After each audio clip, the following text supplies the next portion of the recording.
Hi friends, my name is Gail Ray, or as my students call me, Miss Gail.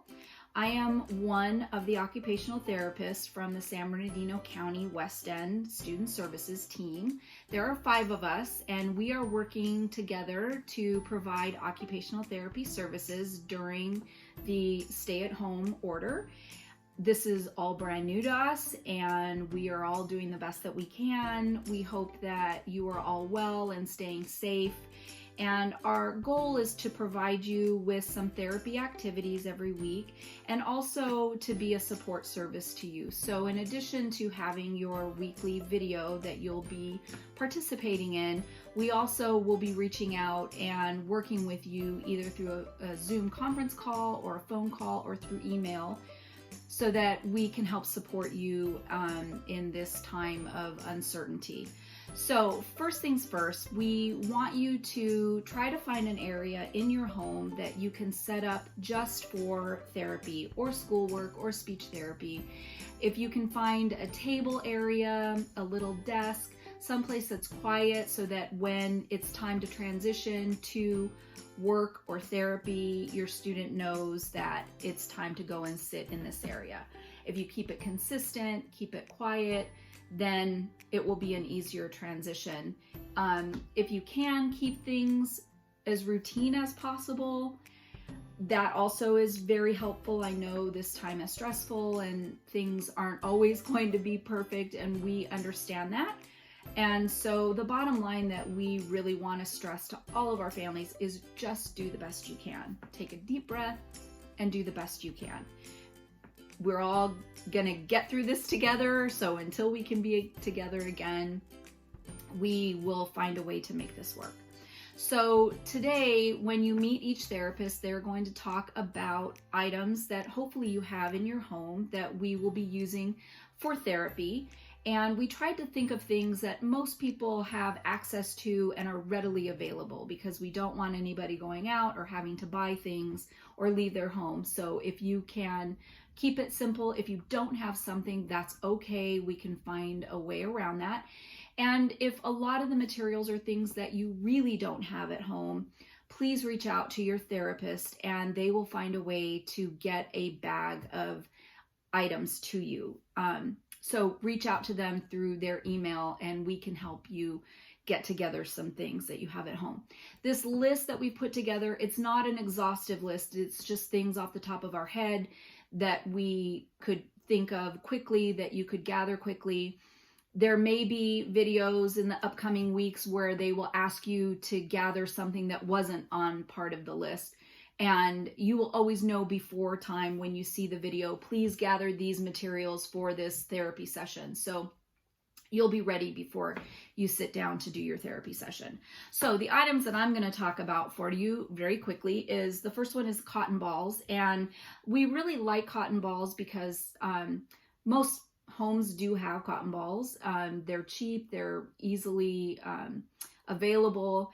And we use cotton balls for a lot of things. We use them for tactile activities. We use them in a lot of our projects that we do. They have a really nice texture to them, so you're getting a little bit of that tactile information.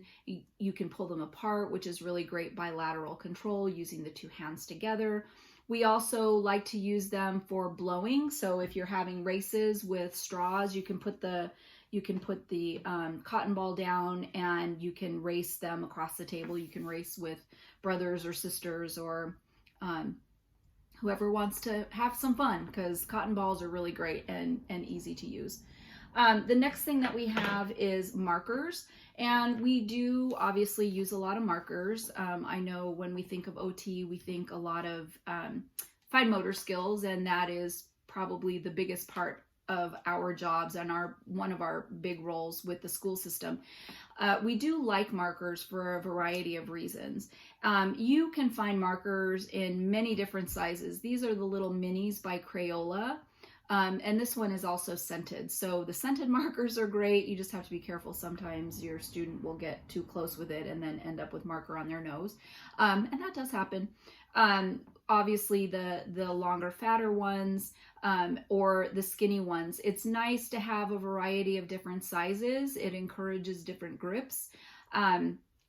We like to use markers frequently with students that are having difficulty applying enough pressure when they're writing with a pencil. It's not as hard to make a line with a marker as it is with a pencil. So they're really easy to use. If your student uses very, very light strokes, markers are really fantastic to have on hand. And also just for coloring and playing and scribbling, you know, we love markers. There's endless activities and things that you can do with these, and I'm sure in the weeks to come we'll be asking you to get out your markers quite frequently. We do have glue on the list, and again, there's a variety of ways that you can use glue. You can use glue sticks, which tend to be a little less messy than a standard glue bottle. Again, whatever you have that works is fantastic. I do like the glue sticks, and there are also glue dots. I don't have any available right now. They're all at my office. But if you have glue dots, they're fantastic. They're just a little tiny piece of glue that you can peel off and stick it down. And it really takes care of messy projects. So the glue bottles, one of the things that's really interesting about glue, everything that we do has a purpose. And with glue, if I give a student a glue bottle for them to put glue on their project or whatever they're doing, there's a lot of work that goes involved in that. So they have to rotate the bottle, they have to squeeze, they have to look at where that glue is going. There's a lot of motor planning, there's a lot of visual processing that goes on with that. There's a lot of proprioceptive information. So many of my students, when they squeeze a glue bottle, they squeeze so hard that they make a pool of glue on my paper. And so what I always say to my students, and for the ones that do work with me, they know that I say this to them. I say dot, dot, not a lot. So it's a really great way of trying to give students a way to modify how much they're squeezing, for them to learn and get that feedback that if I squeeze too hard and I put too much on the paper. So even something as simple as glue, we're working, and it's providing a lot of good information for them. The next thing on the list is, I believe, scissors. And so scissors, oh, where do we start with scissors? I know many parents are terrified of scissors. I do have several of my students that like to cut their hair. So I would never put scissors out and available to students who may be inclined to do that. So always, every activity that we're asking you to do, we are going to be asking you to do it with supervision. And so there are many, many different kinds of scissors. This is just a typical child scissor. It's the blunt end tip. And, you know, if you have a student that is able to open and close these by themselves, these are a great option to use. If you have students that are still trying to work on that separation of the hand to open and close, again, we're working on a lot of different skills when we do cutting. It's not just cutting. There's so much more that goes into it. There's visual motor, there's motor planning, there's bilateral coordination. We're holding the paper, we're cutting with the other hand. Scissor skills are really important, and these scissors are actually spring-loaded scissors, and you can find them on Amazon. They're very cheap, and the thing that we like about them is when I squeeze, it automatically pops back open so that your student can continue to cut. So it helps to train them that open and close. This one is called a loop scissor, and you can actually also find these on Amazon, and they do make them in a smaller size too. It's the same concept. When you squeeze it, it automatically opens back up. So we do use a lot of scissors in activities that we do in therapy sessions. And so if you can get a hold of a safe pair of scissors that's going to be appropriate for your student, then we encourage you to please have that as part of their OT therapy box. The next thing is pencils. And so obviously pencils is another big skill that we as OTs do a lot of. We recommend using little short pencils. If you don't have short pencils, you can easily make short pencils by taking a regular size pencil, breaking it, and then sharpening the tip so that it becomes smaller. Part of the reason that we like the smaller pencils is, and you can even make them smaller than this. So when we're trying to develop that grasp to hold a pencil, a lot of times what we get is this fisted grasp. And so that's where we're starting from for many students. And it may be that your child, if they are young enough, if they are 3, this may be the typical grasp for them. And that's okay. So we're working towards something that is more functional. That has kind of been a shift in the OT world where we wanted everybody to have that static or dynamic tripod grasp, and the thinking has changed a little bit. And so as OTs, we talk more about functional pencil grasps. So every grasp may not look perfect, but if it's functional and your child is able to write effectively, then we don't come in and change that grip. We are concerned when we see grips that could damage joints later on down the line, things that are really not ergonomically safe. We do get a lot of pencil grasps that you can see that their joints are bending backwards or are in positions where it really is not going to be safe for them. So we do try our best to find a way to get a more functional grasp. And I also do want to say, this is just my personal soapbox, that I think that we ask children to do things younger and younger. And so many of these children are being handed a pencil and being asked to write letters and their names and numbers, and developmentally and motorically, they're just not ready to do that. You know, we should be just encouraging fun scribbles, play kinds of activities, depending on the level or the age of your child. So again, we really love the short pencils. We also really like, these pencils are called Furby pencils. I don't know if you can see it or not, but they're basically a triangle in shape. So when you hang on to them, it gives them a better feedback and a better grip area to try to encourage that tripod grasp. And we do a lot of things to modify grasps, and we'll talk about that more as we go along. So pencils, you want to make sure you have some. And the last thing on my list is clothespins, good old-fashioned clothespins. Although you don't see clothespins as much as we used to anymore, and many people I have heard, you know, don't have clothespins in their house, but there are other things that you can do with clothespins. These are actually chip clips that I had in my kitchen, and they act just like clothespins. These are also the same kind of thing. These are chip clips that I had laying around. I did find at the 99-cent store, I found a whole pack of clothespins that were colored for 99 cents, which was fantastic. And the fact that they're already separated out in colors gives you a really great opportunity to do a lot of different activities, matching colors. This was something that I got in the dollar bin at Target. So you can see it was a clip activity where they're looking at this top letter, which is a capital P, and then they're going to clip it onto the lowercase p. So we do the clips with a lot of different activities, clipping onto colors, clipping onto letters, matching things. We love clips because, again, it looks like it's something so simple, but really what we're looking at is, again, we're looking at strengthening the hand, we're looking at strengthening the grip.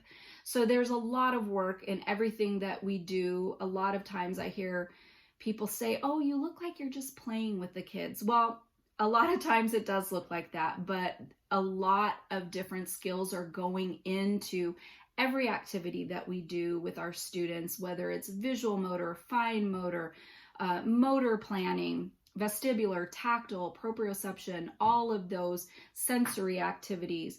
There's always a purpose to everything that we do. And so again, this list is not exhaustive. For example, I thought of something that I thought, oh darn, I didn't put it on the list, but I'm going to add this as a quick add, is a ruler. Rulers are fantastic, and we will be doing activities with rulers. Again, they work on those bilateral skills and fine motor skills and visual motor skills. So if you have a ruler laying around, please add that to your OT box. The only other thing that I do want to say that I thought of as well is a hole puncher. These are just little tiny hole punchers. I have a bigger hole puncher, or you can just have a standard hole puncher. Again, using those fingers, using those hands, using those motor skills. If you have any hole punchers, I know when you see a video from me, we may be doing hole punchers because I like to do a lot of those activities. They're good strengthening activities for our students. So that is it for me. I'm passing it on to my next OT member. I look forward to working with all of you. And again, stay safe, be well until we can all be together again. Hope to see you soon. Hello, my friends. For those of you who don't know me, I'm Miss Bree. I look forward to joining you guys all in your homes, and we'll do some really fun activities over the course of the next several weeks. I hope that everybody's enjoying their time at home and staying safe and healthy. Today I'm here to talk about a couple OT items that we love and why we love them, and maybe some alternative things that you can use in case you can't find them in your own home. So today we have beans and rice, I have straws, masking tape, bubbles, marbles, and paper. So let's just hop right into it. So now we're going to talk about beans and rice. I actually did not have any dried beans in my house right now, so I had to kind of search through the pantry. I was able to find some lentils, which I thought was pretty good, some popcorn, and of course I did have some rice. Also, if you have any sand in your house, sand is also another good thing. We like to use these things for two different reasons. One is the tactile-based experience, and for another is the fine motor-based experience.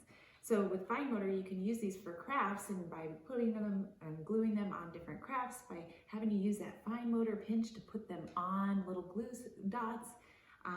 So that's why we love these little beans, these little popcorns, and different little textured things. The other part that we love about it is to use our tactile-based exploration. So as you stick your hands in there, you can feel all around.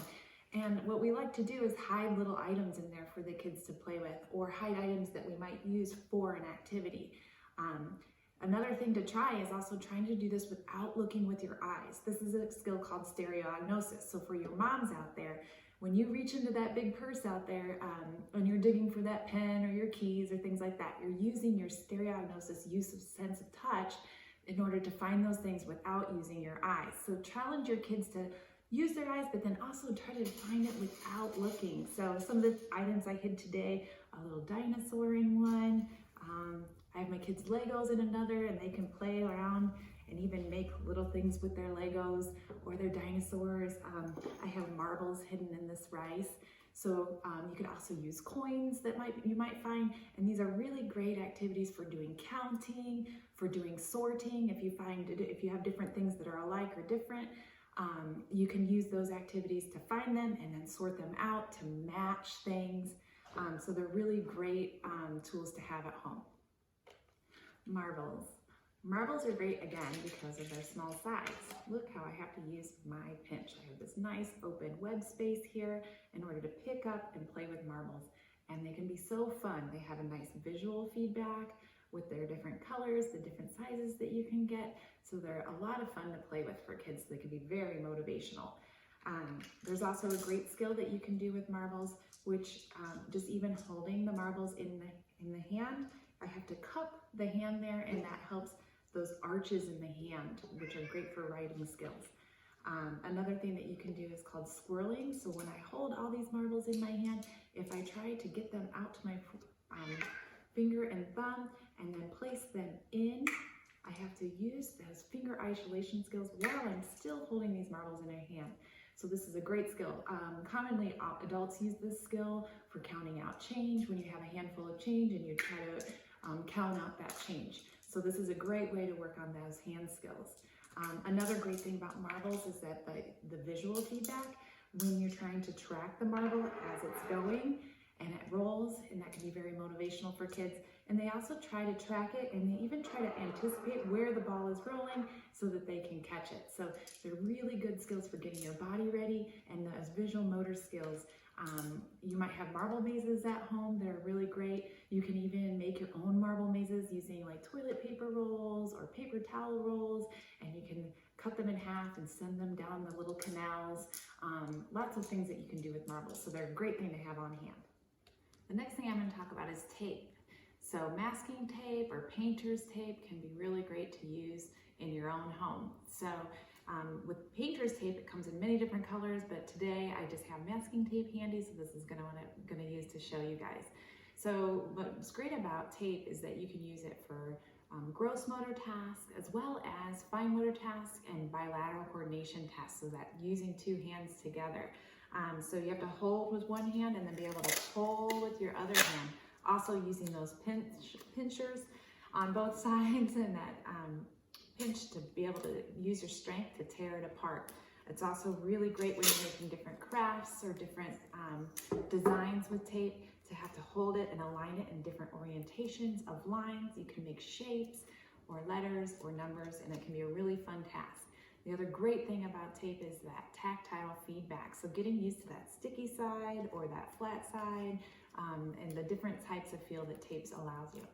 I'm also going to show you here in just a second how to use tape for gross motor tasks in the home. So here's an example of using gross motor tasks for tape.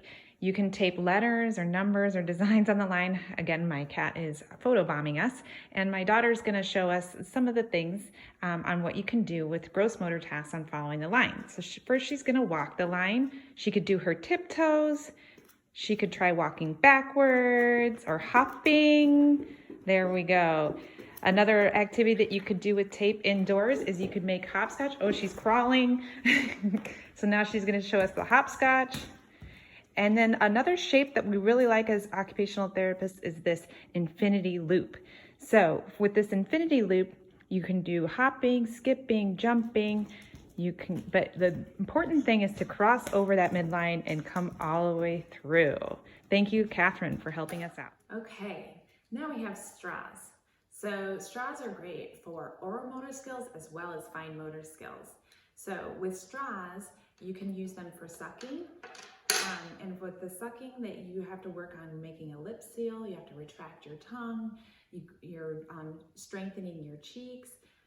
The bigger straws are going to be easier than the smaller straws when you're sucking through them. And then it also has you work on suck, swallow, breathe synchrony, and it can also be linked to self-soothing and attention. When you're doing thinner liquids, it's going to be easier. You might have to put more concentration and effort into doing those thicker liquids such as smoothies or shakes. So have fun with it at home. Also, what you can do with straws is blowing. So when you have to regulate the strength and use the force of how your breath is by taking those deep breaths and blowing through a straw, you can blow a cotton ball or some type of small feather or something around a table or on the floor. You could do little races. You could try to get it into a certain goal. And that also works on that eye coordination and being able to track that object, and then regulating how fast and how forcefully you breathe out. Another great thing about straws is using those two hands together, that bilateral coordination, to do some snipping. And then the great thing about straws is when you do the snipping, they pop. So there's a lot of excitement that comes out of being able to use these to make the straws go pop. Then you can get those small little pieces, and then you can use them for fine motor tasks such as beading.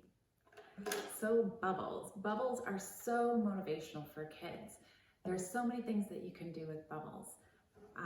Bubbles are great for blowing, also for eye-hand coordination and catching them. And then also too, there's also some tablet games, if you happen to have a tablet at home, that have bubbles as well. So since they're so motivational for kids, try to have your kids do their own bubbles. So they have to use their fine motor abilities to get that little wand out. You have that tactile experience of that sticky kind of slimy soap on their fingers that they have to tolerate and get used to and kind of play with. You have to coordinate your eyes together to focus on that wand and blowing, not too hard and not too soft, to make those bubbles. You can try pointing to pop the bubbles. You can try pinching to pop the bubbles. You can even give an additional challenge of trying to pop those bubbles with your nose or other body parts to have it coordinate your body in space. You could try your elbow or your knee or your feet to pop all those bubbles. Another great thing is just using the good old two-hand clap to pop the bubbles. So using that bilateral coordination again is really good. Blowing bubbles is also really great for kids, just being able to regulate that use of force and how much they blow out at a given time. On your tablets, if you're able to find some applications that happen to have bubbles that they pop, try working on those finger isolation skills for that pointer finger to be able to pop the different colored bubbles. Paper seems pretty basic, right? But there's so many different things that you can do with paper. Paper is really great for tearing. So you'd have to use those pinchers for tearing. It's also really great for crumpling. Again, I'm using my supination in my hand, and I'm using that in-hand manipulation to be able to crumple up paper. You can do little pieces, or you can try a bigger piece and try bigger pieces.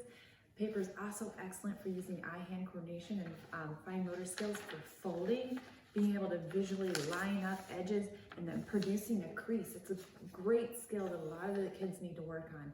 So producing those creases, so make your paper airplanes at home or different things, or origami that you can make. Use them all with different types of paper. So regular paper is going to be easier, whereas like cardstock might be a little bit harder. You can use note cards at home, anything that you can get your hands on. Even just using basic tissue paper or even toilet paper is a really great way to work on those pincher and tearing skills. So another thing too to mention about paper is at home, if all you have for your writers is regular notebook paper, there's a way to modify it. So I'll give you a couple screenshots of a way that I modified just some basic notebook paper to teach the kids how to place their letters on the lines. So I'll give you a screenshot of this as well, that you can try to replicate some of this at home as well. Hello there, my name is Shugufta Sandy. I am one of the OTs, part of the SBCS SOT team. And so today I am going to go over some of the materials that we had asked parents to collect in the parent letter. First of all, I'm just going to show them to you, and then we will do some activities that show how we can use them to work on our fine motor skills. So first of all, I have some tongs, squirt bottle,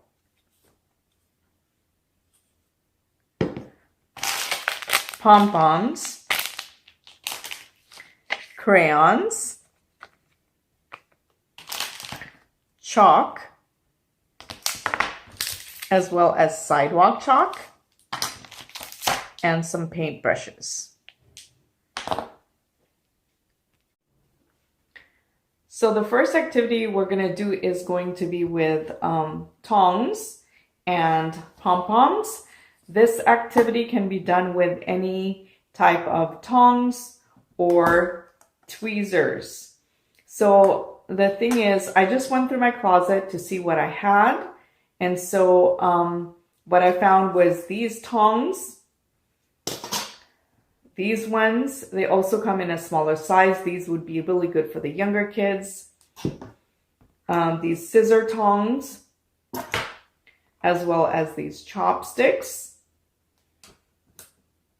and these animal chopsticks, as well as these tweezers.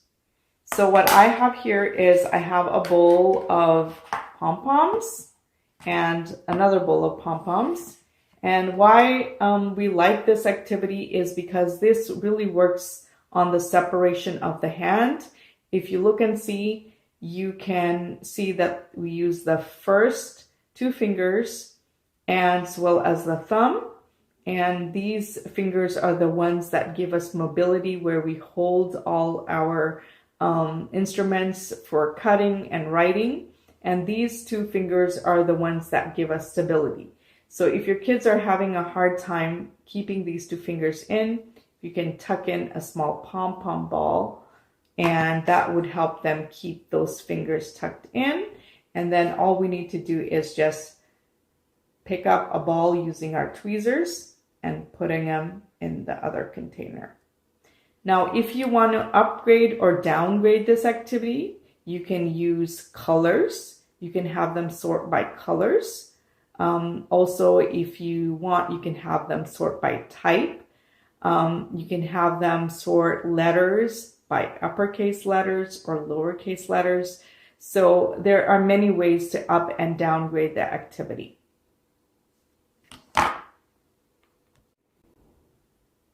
So another activity I wanted to show you using some pom-poms is, this is just an egg tray out of my kitchen cabinet. So on this one, again, using that pincer grasp to pick up the small pom-poms, teaching them writing concepts top to bottom. So just putting those pom-poms in top to bottom. And then also you can teach them concepts of left to right. So putting in one color going left to right. Also, you can teach them matching. And so just really basic couple of items can be used to teach a lot of different concepts. So the next item on my list is spray bottles. So I do like the spray bottles that actually have the trigger. Again, working on the separation of the hand and then also strengthening. And so what can spray bottles be used for at home? You can use them to water plants. Also use them, if you have a dry erase board, you can have them spray the dry erase board to erase their work. As well as during this time where we want to be very clean and sanitize, maybe allowing the kids to help you clean up. And so if they are using that spraying motion as well as using a cloth to wipe, so then going from left to right where they're crossing midline. So working on a lot of different things in a purposeful way. So the next item on my list is crayons. So I know that sometimes, you know, when we look at crayons and the kids, we have them, you know, it's, if adults see us breaking them, they're like cringing. But for us OTs, we like the crayons to be as small as possible. And that goes for chalk as well. So the thing about it is, what we like about having these tiny pieces of crayons is it only gives the kids the space to only hold with their 3 fingers and forces them to hold it in a tripod grasp. It is the grasp that we are looking for them to reach if they haven't. So then with crayons, of course, you can do a lot of drawing. So a simple way to start would be doing pre-writing shapes. And so when we're talking about pre-writing shapes, we're talking vertical line, horizontal line, circle, cross, square, triangle. So what you can have the kids do is I call it the rainbow technique. There may be other ways that people have used it, but basically where they use different colors to copy those shapes. So basically if I used a green, I would go back and use a red to trace it. Then I would use a blue to trace it. And then I would use a yellow. So just you know, working on those skills over and over. The thing I like about crayons is they also give you feedback much more than pencil colors. So say if we were going to color and we wanted to work on what we call proprioception, where we want them to learn how much pressure to put in when they're coloring. So like say I was going to do the circle and then I want them to put a lot of pressure. So I want you to color really, really dark. You know, half the circle is really, really dark, and then the other part is really, really light.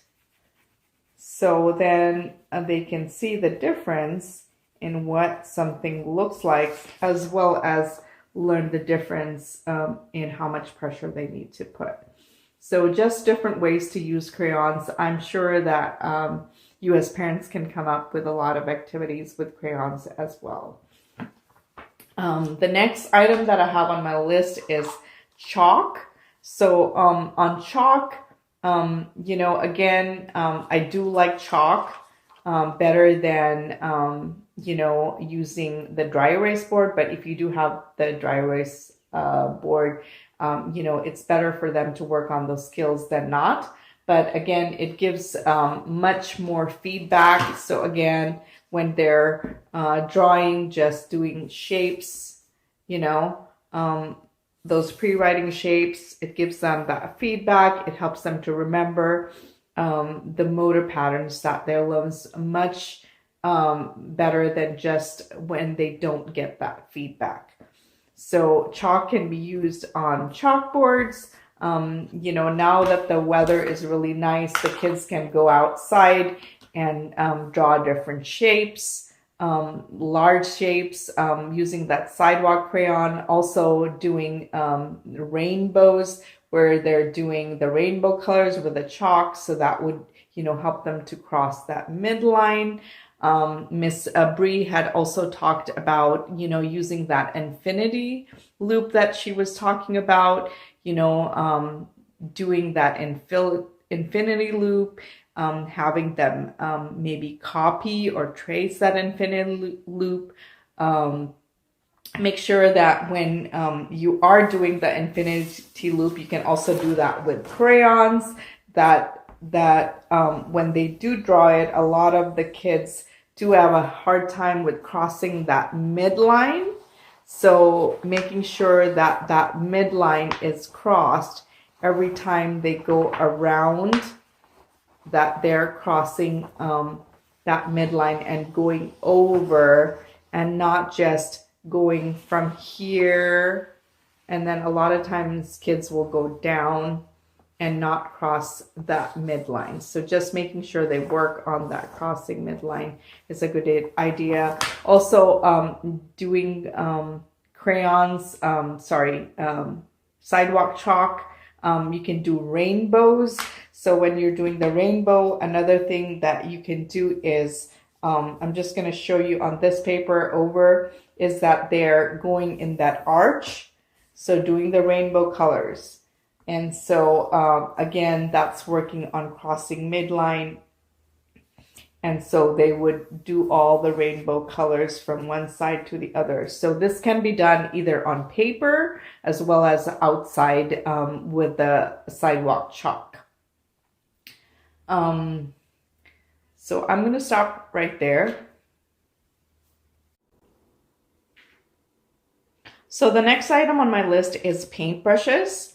So the thing about paintbrushes, it is when you hold it, it automatically gives you that wrist extension. So it allows you to oppose your thumb and index finger.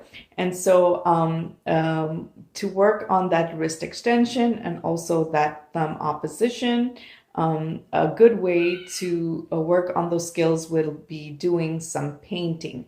And so what you can see is when you're doing it on a vertical surface, so say this is my vertical surface, you can do it on an easel. You see how automatically my wrist goes up and down. And so just building those skills. Also, if a child is standing up, you're working on that gross motor skill on that shoulder girdle. And this also is working on that gross motor as well as providing that endurance. So I know that paint was not one of my items, but the items that we are suggesting for you to use can be used in combination. So, painting would be a good activity. Also, it's a really fun activity that kids are a lot of times motivated to do, and kids who may be tactily sensitive, it gives an opportunity to be exposed to something in a fun way. So, anyway, hope that you find all these activities helpful and can incorporate them in working with your kids during this time. So I just want to share, as a parent, I believe that we can be really overwhelmed by being home working and also having the kids with us. So I would just suggest that maybe pick 1 or 2 or 3 activities. Try to get supplies for those activities in maybe like an OT box or basket, and maybe start incorporating maybe 1 or 2 activities per day, see how that goes, and then go from there. I always say, try to do the activity with the kids so you can model it for them, and then have them do it with you, and then after that have them do it by themselves. Always, as OT, I feel like this should never feel like work. This should always be fun and games, because we are working with kids. So hopefully you have learned something and you enjoy doing the activities that we have shown you as much as we OTs enjoy doing these activities with your kids.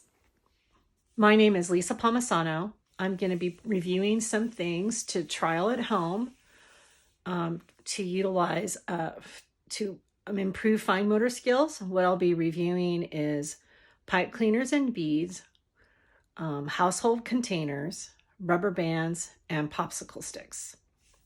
So the items I have today I wanted to show you is, this is the first item. I like to use ice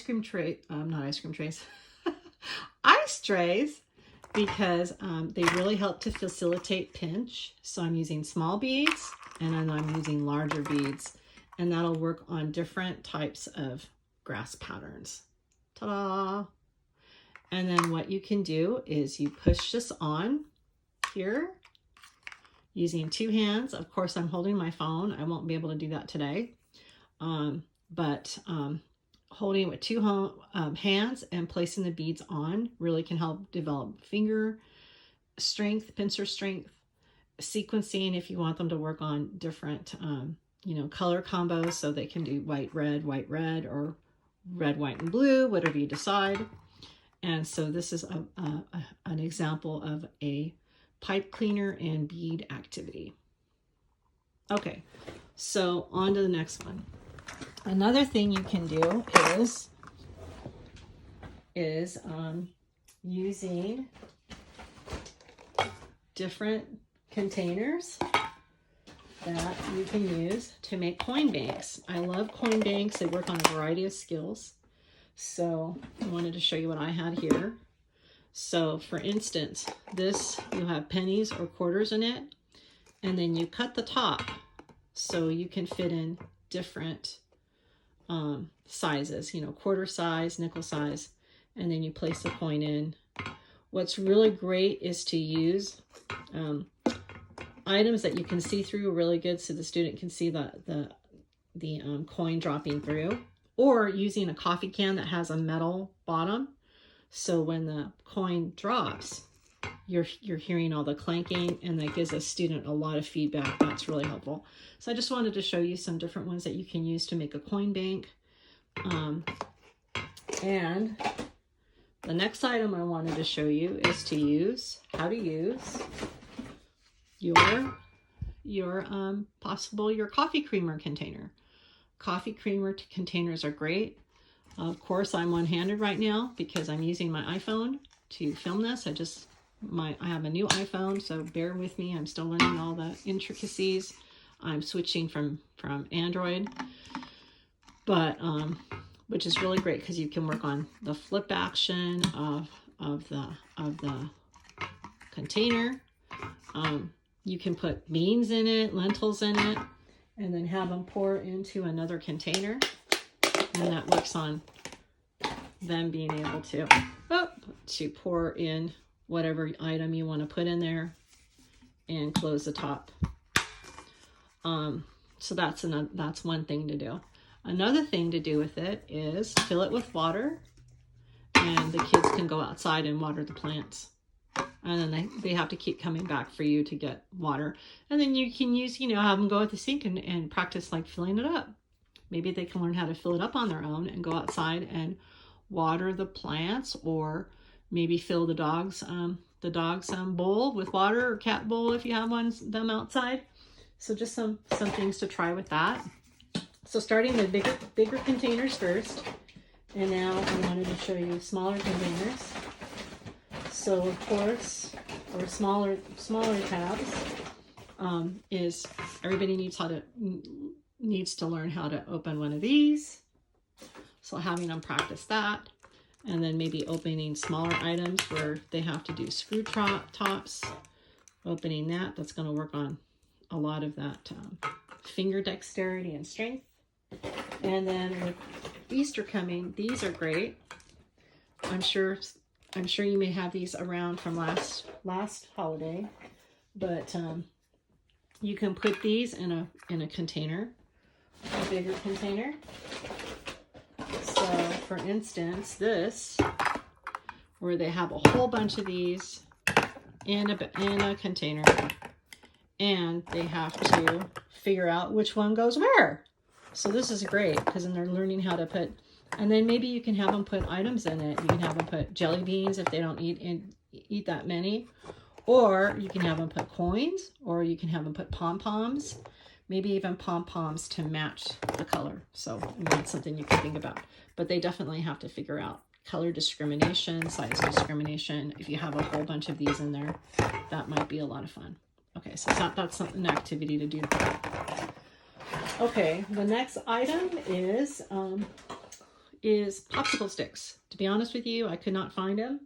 I'm doing some renovations in my house and everything's everywhere. But you use what you got. And so what you could do is having them get pencils together, and then maybe, wrapping them with the rubber band, having them put the rubber band in. You can also get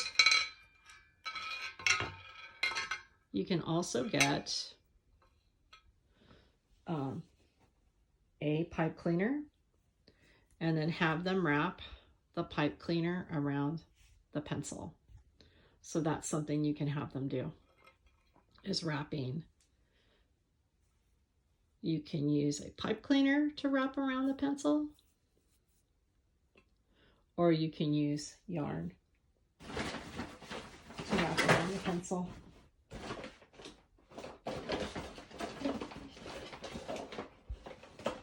So I wanted to give you some ideas with that. So that's what you can do there. Rubber bands are great. The most basic thing to do with rubber bands is to use them as an exercise device. So whole hand. If you have a geoboard, they can also go on a geoboard where you can make, you can exercise each finger. You can use a geoboard where they have to make different designs. Or what's really fun is maybe just like having the rubber band and having them shoot the wall, not their siblings, with the rubber band. Anyway, so I just wanted to show you what I just got. Actually, it took me 5 minutes to find these things. And it's just like a whole bunch of stuff that you can have fun with. It's easy. And the kids could even maybe go around finding things that they think that they could, make something out of, which is always fun. So I really appreciate your time. Thank you for letting me share. And please stay healthy, stay safe and healthy. Thank you very much. Hi, my name is Tracy Rabanzo. I'm one of the county OTs. I hope you guys are all doing well and staying safe and healthy and spending time with your family. I hope that you guys enjoy these videos, this pre-recorded videos that we're going to send you to kind of keep up with the OT service. This whole technology thing and distant learning is pretty new to all of us, so bear with us. So today I'm going to go over the 7 materials that we recommended in the letter. I'm going to go over 7, and some of the other OTs are going to go over other materials as well. So my 7 are using paint, Q-tips, Play-Doh or Theraputty, stickers, magnets, Q-tips, and just a sponge, like for, to clean the dishes. So we like using a lot of these materials because it's pretty practical and there's so many things that you can do with them.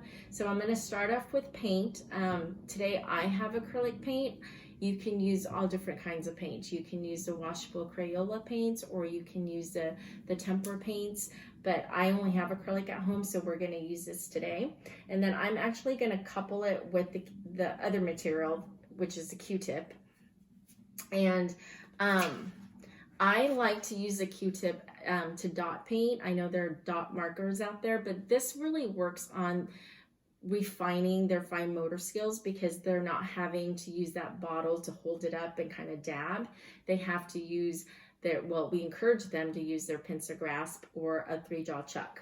So with this, you can have them dab the paint onto the Q-tip and just outline pre-writing lines. If they're working on pre-writing shapes, you can have them outline so they know kinesthetically what directions the shapes go, up or down, left or right, or if the shapes have corners or circles. So you can have them dab from left to right to do horizontal lines. And then if your child is working on uppercase letters or letters, you can have them dabbing down to form the letters, and just making sure they're doing the right sequence, like big line down here, and then little line on top, and then the little line in the middle. And a lot of times I've noticed when I do this activity, the kids' fingers tend to move like to the very bottom. When they're doing it, just reposition their fingers back to the tip of the tip of the Q-tip, so that they're holding it appropriately rather than down this way. Okay, so that's 2 materials. The next one is Play-Doh or Theraputty. I don't have any Play-Doh in the house, but I did have Theraputty from my OT bag, so you can use both. The only difference is the Play-Doh is a little bit softer than the Theraputty. The Theraputty seems to have a little bit more resistance and it's a little harder, but it serves the same purpose of working on strengthening bilateral dexterity and even tactile, just touching the material. What you can do with the Play-Doh is just having the kids roll it out with both their hands. I noticed some of our kids like to do one hand to roll, but just encouraging them to do the bilateral to roll it out. And then just kind of tear a little piece out so they can work on rolling it between their palms, working on that bilateral and a little rotation here, and then just pinching it with a ball to make like a pancake. So you can work on individual strengthening by having them pinch with their thumb and index finger, pinch with their thumb and middle finger, and then thumb and ring finger, and then the hardest one is thumb and pinky. So that works on strengthening. What I also like to do with the putty or Play-Doh is hide objects in there. So this is just a little object you can find at the dollar store. You can hide them in there, and then they have to find them. So they'll roll it out, they'll find all the materials, they'll put it to the side, and once they've found all the objects, I usually like to have them hide it again. For their siblings or their other classmates, so they can roll it up into hot dog and then hide each of the each of the objects that they've found. So that is the Play-Doh. And then with Play-Doh, you can also work on cutting skills with it. Like once they roll it out, you can use scissors to cut little pieces of the Play-Doh. That's a fun one too. So with the stickers, stickers is a fun one for kids to just peel it off. And usually I have kids, they always need help with the initial, just to get that corner up. So using the back side to just kind of push it out a little bit, and then having your child using their pincer grasp to peel the sticker off. And once they peel their sticker off, I usually have them again, if they're working on pre-writing lines, just to outline the line with the sticker. So just kind of putting all the stickers down, going from top to bottom, left to right, and even with the letters, just outlining with stickers. Another thing you can do with stickers that I like is teaching top to bottom when they're working on pre-writing shapes. So I'll put a sticker on the top and then a sticker at the bottom, and I'll draw a line, and then having them start at the very top and then draw a line all the way to the bottom, so that gives them a visual start and stop position. So that's a fun one with the stickers. Another thing you could do, another material, is magnets. If you have magnets around the house, or even refrigerator magnets, I couple this with paper clip. So what I did here is I kind of just drew like a maze or a road, and I put the paper clip on top. That would be their pretend car or truck, fire truck, or whatever they want. And then just having them kind of glide the truck along the path. And you can make it longer. I just made it short as a sample, but they can glide. And you can even challenge them a little bit more by making the road a little bit more narrow, so they're challenged to stay inside the line rather than going outside the line. So this is a really good bilateral coordination skill, using both sides of the hand, or using both hands together. And then eye-hand coordination, just coordinating our motor movement with our eye movement. So this is a really fun activity too. Another thing you can do with paper clips is you can give your child several of them and make paper clip chains. This might be a little bit hard for some of the younger kids, the preschool, kindergarten, first grade kids, but just making a chain, having them make a chain, it's even kind of hard for me too. Just making a chain, and once they've made their chain, then the next day just having them remove the chain. I mean, that's a really good eye-hand coordination skill too. It's just removing. And again, a lot of these activities is just having the kids, encourage the kids to use both sides of the hands at the same time. The last material that I want to go over today is just a sponge that we have. I really like doing sponge squeezes. So you have a bowl or a bucket of water on one side, and then a bowl or a bucket with nothing in there, empty bowl or bucket. And then if your child is right hand dominant or prefers the right hand, you'll start with the right hand, dip the sponge in a bowl of water or in a bucket of water, transfer it to the left hand, so you're crossing that midline, transfer it to the left hand, and with both hands squeeze the water out as much as you can. So you're working on not just crossing the midline, transferring from one hand to the other, but you're also working on bilateral, using both hands at the same time, and then squeezing it, which works on strengthening. So if your child is left hand dominant or left hand preference, uses his left hand preference, you would start with the left hand and do the same thing, transfer it to the right hand, crossing the midline, and then squeeze. So those are the 7 materials that I have today.